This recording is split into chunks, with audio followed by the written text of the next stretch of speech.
Hello friends, स्वागत करता हूँ एक बार फिर से आपके अपने यूट्यूब चैनल पर। फ्रेंड्स, आज के वीडियो में हम लोग बात करने जा रहे हैं बिहार स्टाफ सिलेक्शन कमीशन में आए हुए सीजीएल वैकेंसी के बारे में, जहां पे आपको सचिवालय सहायक के साथ साथ कई और पोस्ट के लिए आप अप्लाई कर रहे हैं। तो जैसा कि बता देता हूं कि इसका एप्लीकेशन चालू हो चुका है, बट उसके बावजूद बहुत लोगों के मन में सवाल उठ रहा है। कुछ कैटेगरीज़ को लेकर के मन में सवाल है, और साथ ही साथ कैटेगरीज़ और जो निवास के जो सर्टिफिकेट्स है उसको लेकर के भी बहुत सारे मन में सवाल लोगों के दौड़ रहे हैं कि किस तरह के सर्टिफिकेट्स लगाने हैं, कितने पुराने होने चाहिए, कौन सी कैटेगरी चुनेंगे तो सही एप्लीकेशन होगा। इस सारे सवालों के जवाब आज के वीडियो में हम लोग देंगे। किसी भी एप्लीकेशन को अप्लाई करने से पहले सबसे पहले आपको करना क्या होता है कि आप उसके एडवर्टीजमेंट को पूरी तरह से पढ़ लें, और आवेदन करने से पहले अपनी एलिजिबिलिटी को जोर चेक कर लें, और उसके बाद ही आप अप्लाई करें। साथ ही साथ आपको बता देता हूं कि जब भी कोई एप्लीकेशन फॉर्म को फिल करते हैं तो कोई कैंडिडेट सबसे ज़्यादा जो मिस्टेक होती है उनको कैटेगरी के लेकर के होती है, क्योंकि उनको ये हमेशा पता ही नहीं चलता है कि वो सही कैटेगरी किस रूप से भरें। और साथ ही साथ जब उनके पास उस फॉर्म में कैटेगरी के रिलेटेड सर्टिफिकेट्स को अपलोड करना होता है तो वहाँ पे भी वो मिस्टेक करते हैं कि कितनी पुरानी होनी चाहिए, कब की होनी चाहिए और किसके द्वारा बनी हुई होनी चाहिए। तो इन सब बातों का ध्यान रखते हुए अगर आप फॉर्म को अप्लाई करते हैं तो आपके एप्लीकेशन फॉर्म में कोई त्रुटि नहीं रहेगी। बहुत सारी बिहार स्टेट के और अदर जो भी वैकेंसीज आती है तो उसमें आप अपनी सुनिश्चितता करेंगे कि आप किस कैटेगरी से बिलोंग करते हैं, और इसके लिए आपको उसकी जानकारी होनी बहुत ही ज़रूरी है।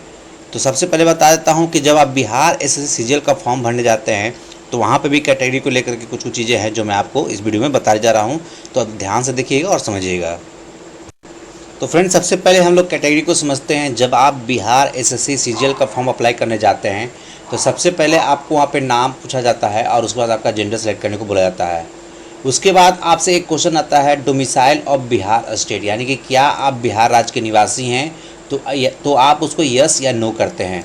अगर आप यस करते हैं तो उसके बाद आपको यहाँ पे जानकारी आ जाती है कैटेगरी सेलेक्ट करने की।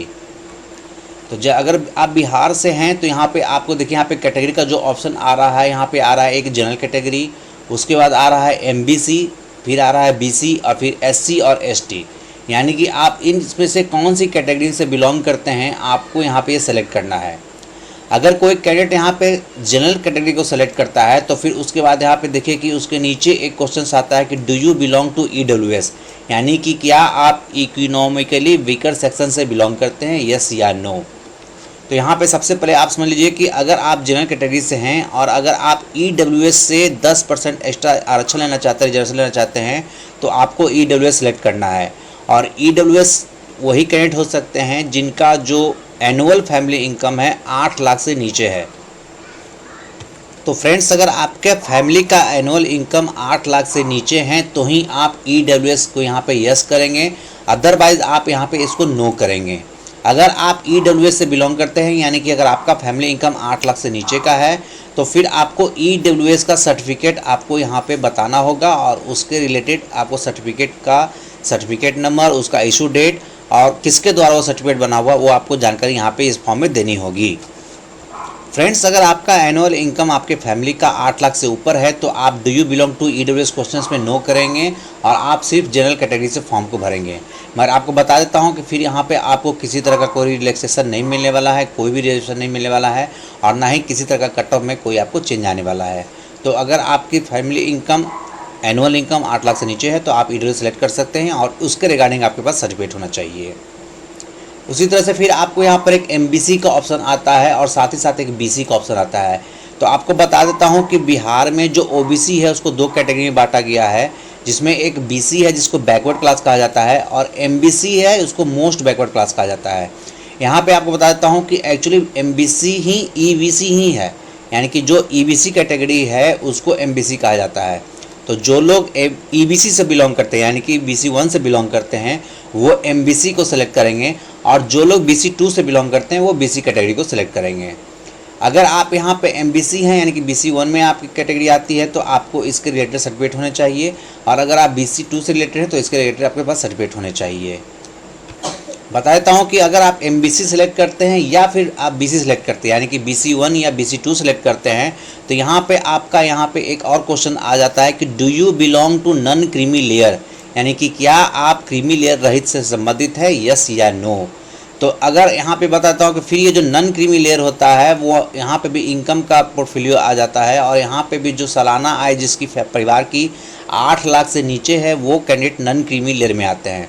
और आपको अपने कैटेगरी का रिजर्वेशन लेना है तो आपको नॉन क्रीमी लेयर को यस करना होगा। अदरवाइज़ अगर आप नो करते हैं तो आपको किसी भी तरह का रिजर्वेशन का यहाँ पे लाभ नहीं मिलने वाला है। तो अगर आपकी पारिवारिक आय 8 लाख से नीचे है और आप नॉन क्रीमी लेयर से बिलोंग करते हैं तो आपको यहाँ पे यस करना होगा। अब चूँकि अगर आप नॉन क्रीमी लेयर से बिलोंग करते हैं तो आपको जो है कैटेगरी का जो सर्टिफिकेट देना होगा वो नॉन क्रीमी लेयर का सर्टिफिकेट प्रोवाइड करना होगा, ना कि आपको बीसी एमबीसी का जाति देना होगा। मैं आपको एक बार फिर से बताता हूँ कि अगर आप बीसी एमबीसी हैं और आप नॉन क्रीमी लेयर से हैं तो आपको नॉन क्रीमी लेयर का सर्टिफिकेट प्रोवाइड करना होगा, ना कि जाति का कोई सर्टिफिकेट अपलोड करना होगा। जाति सर्टिफिकेट अलग होते हैं और नॉन क्रीमी लेयर सर्टिफिकेट्स अलग होते हैं। तो अभी तक जो सबसे बड़ा सवाल लोगों के मन में यही आ रहा था, चूँकि यहाँ पे ईबीसी का ऑप्शन नहीं दे रहा है। आप मोस्टली बिहार के फॉर्म्स में देखते होंगे कि बीसी और ईबीसी का ऑप्शन रहता है, बट यहाँ पे आपको एमबीसी और बीसी का ऑप्शन है। तो जो कैंडिडेट ईबीसी से बिलोंग करते हैं उनको बताता हूँ, उनके लिए ही यहाँ पे एमबीसी है, यानी कि आप एमबीसी को सेलेक्ट करेंगे, और जो बीसी 2 से बिलोंग करते हैं वो बीसी सेलेक्ट करेंगे। बीसी का मतलब हुआ बैकवर्ड क्लास यानी कि पिछड़ा वर्ग, और एमबीसी का मतलब हुआ मोस्टली बैकवर्ड क्लास यानी कि अति पिछड़ा वर्ग। तो आप यहाँ पे देख लेंगे अगर आप अति पिछड़ा वर्ग से हैं या बीसी से हैं तो आप इसको उस अकॉर्डिंग सेलेक्ट करेंगे, और उसके बाद आप नॉन क्रीमी लेयर पे अगर यस करेंगे तो ही आपको आरक्षण का लाभ मिलेगा, अदरवाइज आपको आरक्षण का लाभ नहीं मिलेगा। और आपको जाति नहीं आपको यहाँ पे बताना है, यहाँ पे नॉन क्रीमी लेयर का सर्टिफिकेट आपको उसकी डिटेल देनी होगी। उसके बाद जो कैंडिडेट यहाँ पे एससी और एसटी से बिलोंग करते हैं उनको एससी और एसटी का जाति प्रमाण पत्र देना होगा, यानी कि जो कैंडिडेट एससी एसटी से बिलोंग करते हैं वो अपने जाति का यहाँ पे प्रमाण पत्र का जो भी डिटेल है वहाँ पे बताएंगे और उसको बारे में डिटेल्स यहाँ पे लिखेंगे। उसके बाद आप देखेंगे कि जब आप एससी एसटी सेलेक्ट करते हैं तो ईडब्ल्यूएस वाला ऑप्शन और नॉन क्रीमी लेयर वाला ऑप्शन जो होता है वो डिसेबल हो जाता है, यहाँ पे आपको सेलेक्ट करने की जरूरत नहीं है।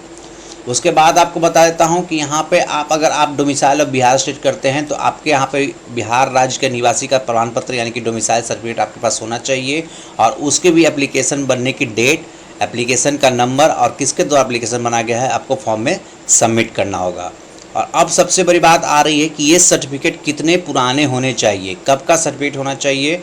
तो बता देता हूं कि अगर आप नोटिफिकेशन के अकॉर्डिंग जाते हैं तो नोटिफिकेशन में क्लियर लिखा हुआ है कि अगर आप 1 साल से पुराना कोई सर्टिफिकेट यहाँ पे डिटेल बताते हैं तो उसके जगह पे काउंसलिंग के समय आपको एक फॉर्म 18 भी फिल करना होगा।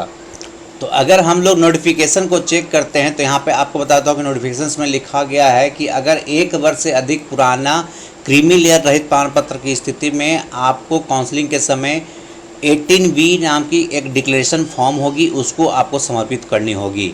अगर काउंसलिंग के समय आप वो सर्टिफिकेट नहीं प्रोवाइड करते हैं और डिक्लेरेशन नहीं सबमिट करते हैं तो आपको जो कैटेगरी वाइज जो रिलैक्सेशन मिलेगा, जो उसका प्रॉफिट होगा, लाभ मिलेगा आपको, वो आपको प्रोवाइड नहीं किया जाएगा। तो आरक्षण का अगर आप दावा करते हैं तो आप अपना क्रीमी लेयर का सर्टिफिकेट यहाँ पर दे सकते हैं, और अगर आपके पास पुराना सर्टिफिकेट है तो भी आप फॉर्म को भर सकते हैं। और 1 वर्ष से जो अधिक पुराना सर्टिफिकेट है तो उसकी स्थिति में आपको काउंसलिंग के समय 18B आपको डिक्लेरेशन को सबमिट करना होगा। तो ये प्रॉब्लम अब दूर हो चुकी है कि आप चाहें तो अगर आपके पास 1 साल पुराना या 1 साल के अंदर का भी सर्टिफिकेट है तो आप इसको दे करके फॉर्म को फ़िलहाल भर सकते हैं। अगर आपके पास सर्टिफिकेट है ही नहीं एकदम, तो आप बिहार के RTPS के साइट पे जाएंगे जहां से आप क्रीमी लेयर रहित प्रमाण पत्र को बना सकते हैं और वहां से निवास प्रमाण पत्र को बना सकते हैं।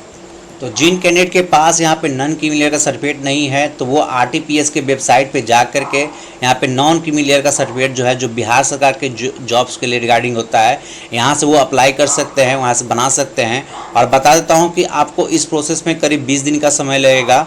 तो आप अगर आपके पास नहीं है तो आप यहाँ पे जाएं और इसको अप्लाई करें, और अप्लाई करने के बाद ही फॉर्म को अप्लाई करें।